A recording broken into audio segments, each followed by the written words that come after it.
wena mkhuluzi ukhokhota sewungeniwe, what's wrong now? Unjani na? Hayi ngiyaphila mkhuluzi, wena right? Ndibusisekile mntanam, ndiyaphila.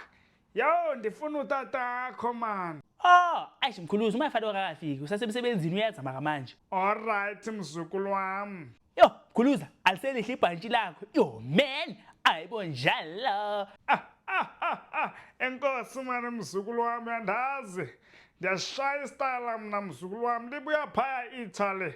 Awuthatha mkhuluza. Yo mina mkhuluza, bengazi ukuthi uyageza azi unokushintsha. Uyandijwayela ke wena ke ngoku, uyandiqhela. Khawundiyeke man. Yo. Ngiyadlala mkhuluza. Eish mkhuluza. Ngicela ukubuza something mkhuluza yazi, ngicela ungisize nga something mkhuluza yazi. Yintoni ke ngoku manje Tsebang, intoni? So mkhuluza ngifuna ukwazi ukuthi mawufuna ukuthi ngiyakuthanda kakhulu ngesivenda uthini? Xa usufuna ukuthi ndiyakuthanda kakhulu ngesivenda uthi ndinifuna ngamanda. Uyeva? Yeah?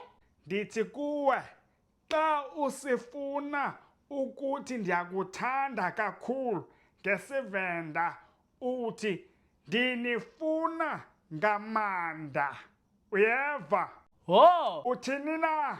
nifuna uAmanda. Ndithe kuwe Sibhanqa, iskruvu simkile wena.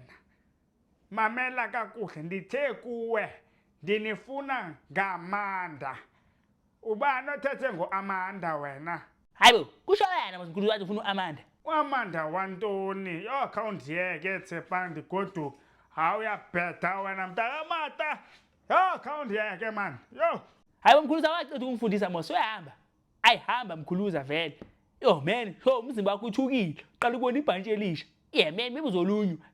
Yaqala ukubona ugezile mkhulu. Ayibonjalo, ushintshe nebhantshi. What's wrong now man?